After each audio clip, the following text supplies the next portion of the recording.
Well, Democrat from California. He served as an impeachment manager for the second impeachment trial of the ex-president. Congressman, first, your reaction to Speaker Pelosi's announcement today. Good idea? Yes, Nicole. It's not, what we wanted. We wanted an independent, bipartisan commission, but it's what we need to do when Republican senators are not willing to really, show unity as an antidote to what happened on the 6th. So we're going to find out, who financed all of the outreach to the insurrectionists who showed up. What was Donald Trump doing as he learned that this was happening? Why wasn't the guard there? We're going to find out all of that now. But again, it didn't have to be this way. But right now you see a Republican Party that is rolling with the cop killers and not standing with the cops. And so it's going to be incumbent on this committee to find out what happened. You are standing with Officer Fanone in his efforts to get a face-to-face meeting with Kevin McCarthy. Where does that stand? I actually just was texting with Officer Fanone. He put in another scheduling request. He's put in so many requests now, and he told me he sent that again this morning. And he said it feels like Groundhog Day because he just wants to meet with Kevin McCarthy. He thinks it'd be easier to meet with Kevin McCarthy than the 21 individual meetings he'd have to take with the people who voted against giving police a gold medal. He thought McCarthy's the leader of the party. If he could convey to McCarthy what happened that day, maybe McCarthy could talk every member into supporting a gold medal to honor those officers. McCarthy, of course, has refused to do that. Look, this is not about politics. Officer Fanone and so many others put their lives in front of ours so that Kevin McCarthy could go to a secure, safe location on January 6th. We owe it to them to look them in the eye and give them our thanks. What do you think Kevin McCarthy will do if subpoenaed by the Select Committee investigating the insurrection? Be a weasel. I mean, that's what he always does, Nicole. We considered this during impeachment.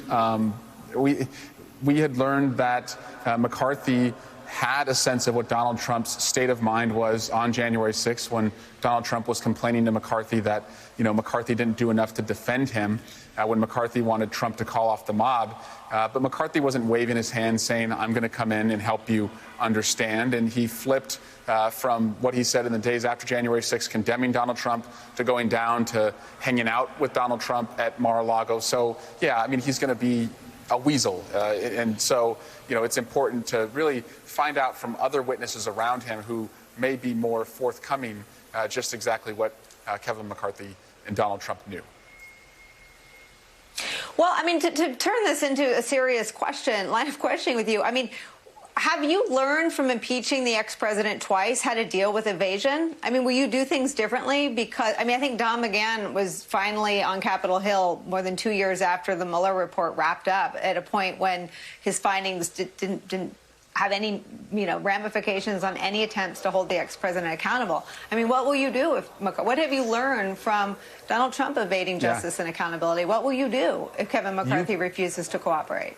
We can't do enough, Nicole. What I learned was that we would regret not doing too much with Donald Trump in oversight, but as we learned more as he was out of office, we would regret that we never did enough. And so that's in part, why I have filed a lawsuit against Donald Trump and others, is to make sure that we have, accountability, and that in a lawsuit like that, I wouldn't have the pressures that the Senate impeachment trial had as far as timing and subpoenas. I am personally going to be relentless in my own pursuit of accountability and justice. And I hope the Select Committee also, I know under Speaker Pelosi, she is going to get to the bottom of this.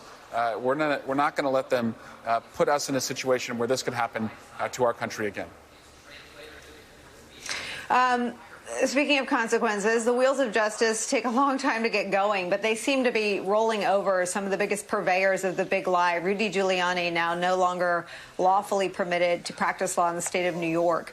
Is it too late to try to reach those who've been radicalized by the big lie? Or what is the sort of strategy to make sure people know that once these lies ended up in a court or among people that could do something about it, the ex-president's case, his side, had no bearing? The president's former lawyer, Michael Cohen, is now out of prison and has, come to Jesus and is being truthful about what happened. His former lawyer is now no longer a lawyer. I hope people who follow Donald Trump recognize, there's no good ending to this. There's been no good ending for anyone who's been around him, and there's no good ending for America if the leaders in Congress like Kevin McCarthy are going to continue to defend him. And I hope that's the message that they see in Rudy Giuliani finally losing his law license. As a student of patterns, you point out a good one. Congressman Eric Swalwell, thank you so much for spending some time with us. Let us know if Officer Fanone is able to schedule that meeting with Kevin McCarthy. Keep us posted.